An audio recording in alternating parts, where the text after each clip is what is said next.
So let's fast forward. So you're on loan at Preston. Yeah. You leave Basel for Hull to a year ago. I've got some stats for you here from your start to last season. Okay. I love this stat. So progressive carries and successful take-ons per 90. You've got Jeremy Doku at the top last season, Jack Grealish, Reece Nelson, and then Liam Millar.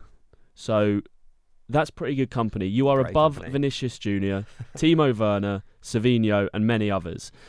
Wow. You obviously, in my opinion, you started the season really well at Hull. I know how happy you are on a personal note to make that move and buzzing for it. And then probably the worst thing that can happen to a footballer happens, Yeah. right? Do you want to talk to us about the ACL? Yeah, listen, like, I'll start with like how I started the season. I felt like I was playing really well. I think I had a goal and assist every 3 games, and I only started 6 games, but I had 9 games, so I was basically a goal and assist every 2 games, which I felt like I was doing really well. My dribbles were obviously really high. I think I was the highest in the championship at the time. We Definitely, talked about yeah. that there, Yeah. So obviously I was doing really well, and then just one moment, like it's not even a relapse, like of like not concentration. It just I was unavoidable. Like basically, I went into the game like, and it's really strange. Like I always say this, like that whole day felt just really weird to me. Like it just like looking back at it, it just felt off. Like the whole day. Like, and I remember like being in the warm up, and I was like locked in, like so locked. Like I've never been so locked in my life. Like every touch, every shot, everything I was doing in the warm up was perfect. I did not make one mistake. And I was like, every shot I took in the warm up was top corner. And I was thinking like, oh my God, I'm on flames here. Like, and I'm fully locked in. Like, and I went into the game with so much like confidence, locked in. Like it was weird. Like I've never like experienced that before, and it was like almost like supreme concentration. And I went into the game thinking nothing of it. Who were you playing? Sorry, Burnley, yeah. And I was playing, and obviously I was really confident because the warm up was fantastic. So first time I got the ball, I received it, went straight 1v1 Connor Roberts, and I think it was CJ Egan or the center half from Man City, I think it was. Egan Riley. Egan Riley, yeah. So I went straight 1v1, first action. So I got the ball, I took it from the halfway line, progressive carry, halfway line all the way to their box. And I cut in, and as I've cut in, Connor Roberts has slid, and he's clipped my heel, and my foot went out, my knee went in, and just went. Yeah. Like, and it was just unavoidable. It was just a moment that was just fully unavoidable, and I couldn't have done anything differently in the moment. But obviously, like, looking back, when it first happened, I was like, what could I have done differently? Yeah. What was weird? What was off? And that's why I say, like, the whole day was just weird. Like, to me, like, it just felt off the whole day. And obviously, like, when it happened, honestly, like, I feel like I took it really well. Like, I feel like, obviously, I worked a lot on my mental strength and whatnot, and I felt like, at the time, I took it very well. It happened to me. I had my cry, and I was like, all right, let's go. I'm going to make this right. I'm going to make sure I do it properly, everything properly, and I fully, like, make sure I'm back better than I was before. And obviously, I did all that, and I've done that through the whole process. But I hit one period, I would probably say around 4 months, where I hit a big wall in my rehab. Like, I couldn't get stronger, like, I couldn't move better. Like, it was just like a wall. And, like, this wall came, and it was almost like a delayed reaction from, like, not fully understanding, like, what actually happened to me at the time. And I hit this wall, and I was just a mess. Like, for, like, at least 10 days, like, I was blurry. I could not see straight. Like, for at least 10 days. I was like, I don't know where I am. I don't know what I'm doing. Like, it was honestly the craziest thing I've ever experienced in my life. And I feel like it was just, like, a super delayed reaction from, like, not processing, like, what happened to me.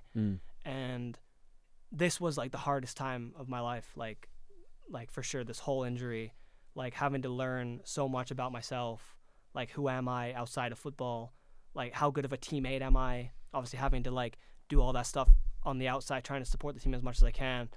And that was the main reason why I decided to stay at Hull, because obviously the guys at Canada were saying, like, I could have went away somewhere in Canada and done all my rehab in Canada, and I could have been more comfortable, could have been around family and whatnot. But I really wanted to stay at Hull because I really wanted to be, like, a good teammate for my teammates. I wanted to do, like, obviously we were in a bad situation last year as well, so I wanted to do everything that I could in my power to help the team as much as I could. You know, if that was me giving one of the wingers advice for something that they need help on, or if that was, you know, me being in there before the game and trying to, like, motivate the lads for something, like, it was anything that I could do to, like, try and help. Or even if, like, everyone was down because we had a bad game, trying to come in that day and be like all bubbly and like, come on, like, you know what I mean? Like trying to be happy and get the mood up. And, you know, so that's why I stayed at Hull. That's why I did all my rehab at Hull. And to be fair, I'm really happy I did because the physios have been great. Like, they've been really top with me. But yeah, it was honestly like the hardest time in my life. Like, I've never experienced anything like it. Obviously, all I've known my whole life is football. Like, since I was 3 years old, I've played football and I've never had a major injury bar my arm. But it's just an arm. Like, it's not your leg. So whatever. So it was the first time I've been out of the game properly for such a long time. And it was really, really difficult. But honestly, like I said, I'm such a firm believer of everything happens for a reason. So I'm a firm believer that I wasn't ready for whatever is going to come for me next. And I had to go through this to be ready for that. So that's how I look at life, and that's what I think. So I think it's a big decision to stay in Hull then. I think that's like, I know that Hull were obviously struggling last season, stayed up, but like little things, little wins like that from you could probably go a long way in helping the dressing room, and like not just being like, I'm out of here, I'm going back home to the other side of the world for 8 months or whatever. Yeah, but I also think it helped me as well, like also to like stick around and like still be a part of it. Like I went to every game. I think the best part for me, like throughout the whole thing, was like, you know, my daughter Reina, she comes to every single home game with me, and she sits with me, and she has to experience the whole thing. Like, she comes to the changing room, like she does everything, and she gets to experience all of that. And I feel like that's such like a once in a lifetime thing where like your kid can experience kind of like the stuff that you go through all the time, like of being a footballer and stuff, and like understanding it and whatnot. And for me, it was just like a really good thing to be able to like connect with her on that. So you got more time with Reina, with the family, and Daniela and Valley and all my kids and stuff. So obviously, like being an international footballer, I'm away so much, and so I got to really spend 10 months or 11 months since my injury now, like nonstop at home, and I've never had that before. So it was the best part about my injury was being able to spend so much time with them. So yeah, that's nice. That's nice. But the reason you're on this podcast today is coinciding with some very positive news of being in London. That you just had, I mean, you have to run us through it, but you had last scan, and it's looking good. Yeah. So I had my last scan a while ago. Like a week ago, and then I had my final test today, and I had to get in with between 10% on my side, and I'm at a 4% surplus, so my left leg's actually stronger than my right now. So woo! I mean, I think we can we clap for that? Woo! Yeah, we're doing a clap for that. Yeah. He's back. He is back. So yeah, hopefully I'll be back soon. I don't know exactly when, but I'm hopeful within the next month I'll be back playing again. So that's great news. See. So yeah, must be buzzing with that. Oh mate, honestly, I can't wait. I miss it so much. So yeah, of course, it's gonna be good. I think Hull definitely have missed you as well, mate. I'm so happy for you. Like, that's the best news ever, because I know how much you went through. We've obviously spoke a lot during the last year. So yeah, fantastic news, mate.